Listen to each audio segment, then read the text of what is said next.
नववी प्रकरण 4 गुणोत्तर प्रमाण अभ्यास 4.3 मधलं पहिल्या प्रश्नाचं पहिलं गणित आपल्याला a छेद b बरोबर 7/3 दिलेला आहे.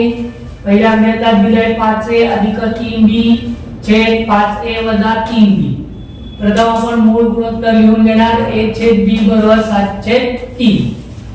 a चा सहगुणक 5 आहे, b चा सहगुणक 3 आहे, म्हणून याला a छेद b आणि 7/3 ला आपण 5/3 ने गुणणार. 5/3 ने दोन्ही बाजूला गुणू. a छेद b गुणिले 5/3 बरोबर 7/3 गुणिले 5/3. 5 गुणिले a 5a, 3 गुणिले b 3b, 5a छेद 3b बरोबर 7×5 = 35, 3 × 9 35/9. इथे अंशामध्ये छेद मिळवलेला आहे, अंशामधनं छेद वजा केला आहे, तेव्हा योग वियोग क्रिया करायची. मग 5a अधिक 3b छेद 5a वजा 3b बरोबर 35 अधिक 9 35 वजा 9. 5a अधिक 3b छेद 5a वजा 3b बरोबर 35 अधिक 9 44, 35 वजा 9 26. दोन्ही संख्यांना 2 ने भाग जातो. 2 दुणे 4, 2 दुणे 4, 2 के 2 व्यतिरिक्त 6 22/13. म्हणून 5a अधिक 3b छेद 5a वजा 3b बरोबर 22/13 मध्ये 22/13. दुसऱ्या गणितात बघा आपल्याला दिले 2a वर्ग अधिक 3b वर्ग छेद 2a वर्ग वजा 3b वर्ग. a छेद b बरोबर 7/3. आपण इथे एक काय करणार आहोत, पहिल्यांदी 2 आणि 3 ने गुणायचं नाही, पहिल्यांदी वर्ग करायचा आणि मग 2/3 ने गुणायचं. मग a वर्ग म्हणून दोन्ही बाजूचा काय केला, वर्ग केला. a वर्ग छेद b वर्ग बरोबर 7चा वर्ग छेद 3चा वर्ग. म्हणून a वर्ग छेद b वर्ग बरोबर 7चा वर्ग 49, 3चा वर्ग 9.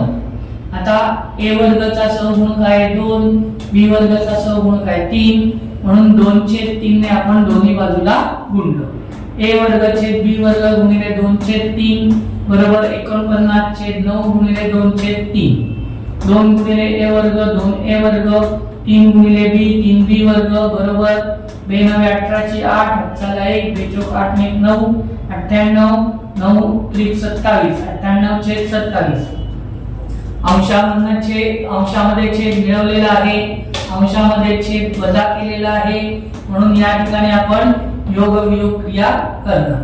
मग 2a वर्ग अधिक 3b वर्ग छेद 2a वर्ग वजा 3b वर्ग बरोबर 98 अधिक 27 98 वजा 27. 2a वर्ग अधिक 3b वर्ग छेद 2a वर्ग वजा 3b वर्ग. 8 अधिक 7 15 चला 1 9 1 10 आणि 2 12 125.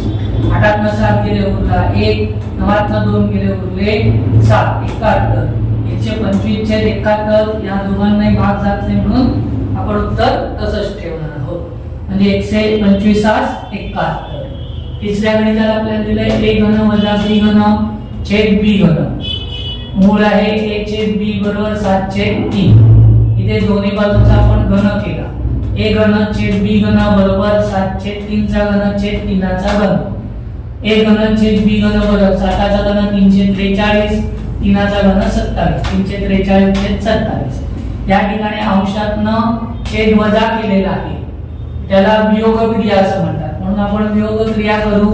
a घन वजा b घन छेद b घन बरोबर 343 वजा 27/27, म्हणून a घन वजा b घन छेद b घन. आता इथे 343 मधनं 27 वजा केले, 3 मधनं 7 जात नाही म्हणून 1 ने घेतला 13 झाले, इथे 3 झाले. 13/7, 13 मधनं 7 वजा केले 6 उरले, 3 मधनं 2 गेला 1 316, 316/27. चौथं गणित बघा 7a अधिक 9b छेद 7a वजा 9b. आपल्याला दिलंय a छेद b बरोबर 7/3. दोन्ही बाजूला 7/9 ने गुणलं. a चा सहगुणक 7a, b चा सहगुणक 9 आहे, म्हणून 7/9 ने गुणलं. a छेद b गुणिले 7/9 बरोबर 7/3 गुणिले 7/9. 7 गुणिले a 7a, 9 गुणिले b 9b, 7 49, 9 त्रिक 27 49/27.